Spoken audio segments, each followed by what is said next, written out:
धाम के धनी,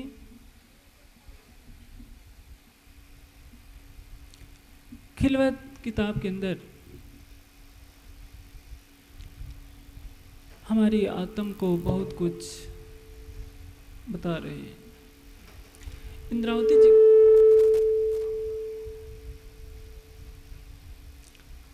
श्री महामती जी की आत्म कहती हैं कि मेरे धाम धनी, ऐसा खेल दिखाया आपने मुझे, ऐसा खेल दिखाया है। ये खेल क्या है? दोपहर की चर्चा का जो विषय था हुक्म, हुक्म ने हुक्म को हुक्म से हुक्म दिखाया।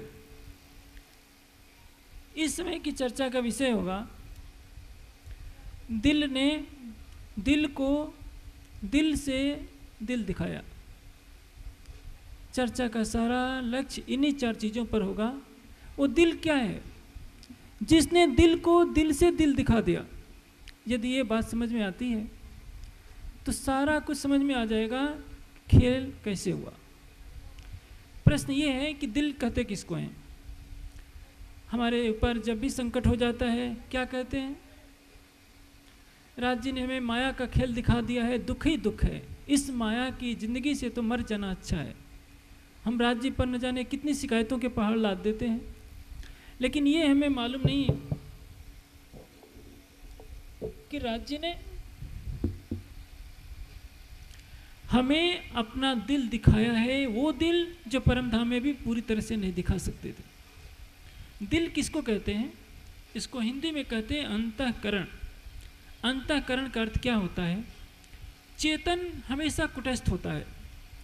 चेतन जो भी कार्य करेगा अंतःकरण के माध्यम से ही करेगा, जिसको कहते हैं कारण शरीर। इसमें चार चीज़ें मिले होती है, मन, चित्त, बुद्धि और अहंकार। अहंकार के द्वारा अस्तित्व का भान होता है कि मैं हूँ, बुद्धि के द्वारा विवेचना होती है, चित्त के द्वारा चिंतन होता है और मन के द्वारा मनन होता है। यदि आपका कारण शरीर कार्य न करे, आप जिंदा तो रहेंगे लेकिन पानी भी नहीं पी सकते, बोल चाल भी नहीं सकते। यही बात कही थी अष्टावक्र जी ने जनक से कि जनक, यदि तुम्हें घोड़े पर चढ़ने में जितना समय लगता है उतने ही समय के अंदर ब्रह्म ज्ञान चाहिए तो तुम मुझे अपना मन दो। और ये कह करके चले गए।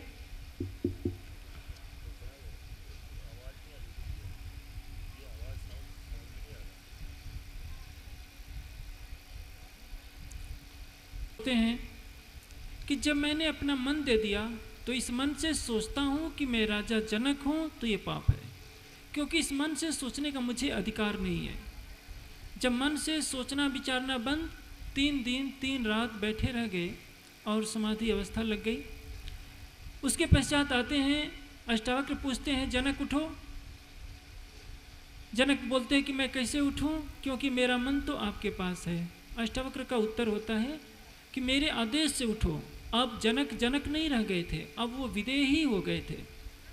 मन ने एक बंधन में बांधा और उसी मन ने मुक्ति दिला दी। मन के हारे हारिए, मन के जीते जीत, पार ब्रह्म को पाइए मन ही के प्रतीत। ये दिल यदि माया में लगा है तो 84 लाख योनियों में जीव को भटकाता है। ये दिल यदि उस अक्षरातीत के प्रेम में डूब गया तो माया से परे शाश्वत ब्रह्मानंद को प्राप्त करा देता है। सारा ब्रह्मांड का खेल ही दिल से चल रहा है।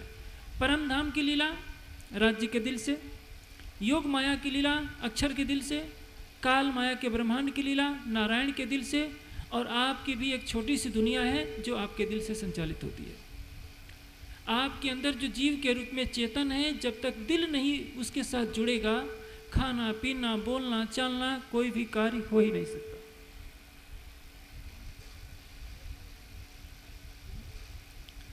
अब प्रश्न ये है, खेल कैसे बनता है? दिल ने दिल को दिल से दिल कैसे दिखा दिया? 4 दिल कैसे हैं?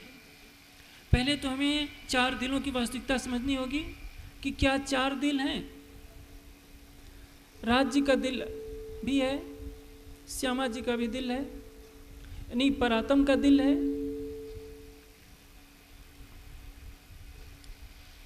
आत्म का दिल है और जीव का दिल है। जागनी लीला में चारों का संयोग बन रहा है। पहले लिया हक के दिल में, पीछे आया महनूर, ता पीछे हादिर वन में यो कर हुआ जहूर। राज्य के दिल में ये बात आती है। पूरा परम धाम क्या है? राज्य के दिल का ही फैला हुआ है। दिल में क्या है? आपके चेहरे पर भय, घृणा, शोक, प्रेम का जो कुछ प्रदर्शन होता है उसको प्रदर्शित करने वाला दिल होता है अंदर से। दिल में जो भाव होते हैं वो चेहरे पर आ जाते हैं।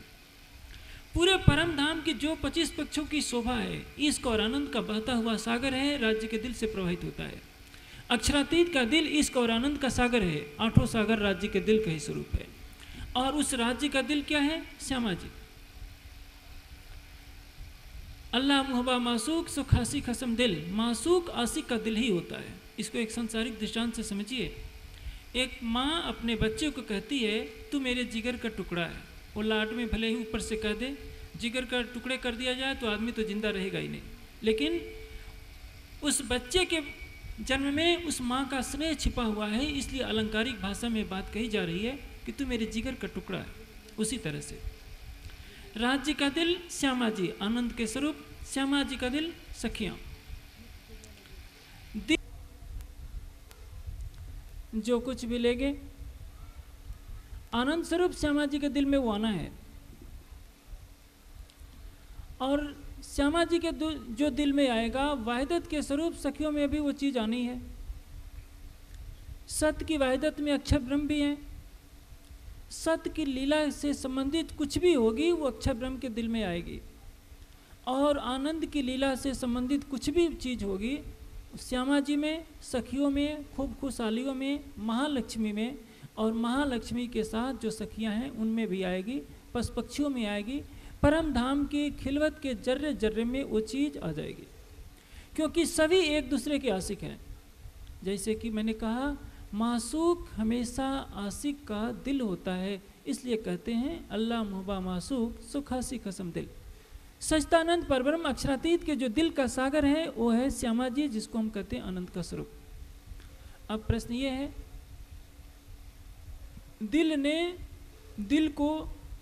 दिल का तात्पर्य क्या है? श्यामा जी, सखियां, और इस खेल में महालक्ष्मी भी आई है। ये ठीक है, 12,000 की बातें आती।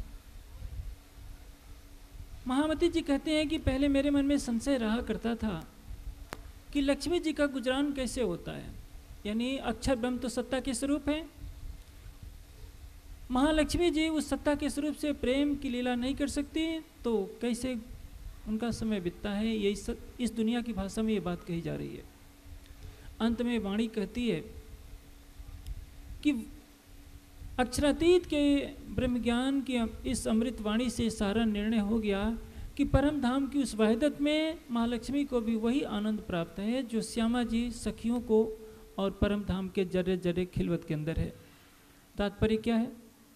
यदि श्यामा जी के सखियों के साथ वाहिदत में महालक्ष्मी है तो खेल में उनकी भी सुरता आएगी, भले ही 12,000 की बातें क्यों न की जाती। अब पहले लिया हक के दिल में, पीछे आया महनूर, ता पीछे हादिर भर में यूं कर हुआ जोर। प्रश्न है, किसको खेल दिखाया? रब्द का निर्णय करने के लिए राज्य ने श्यामा जी को, सखियों को खेल दिखाया।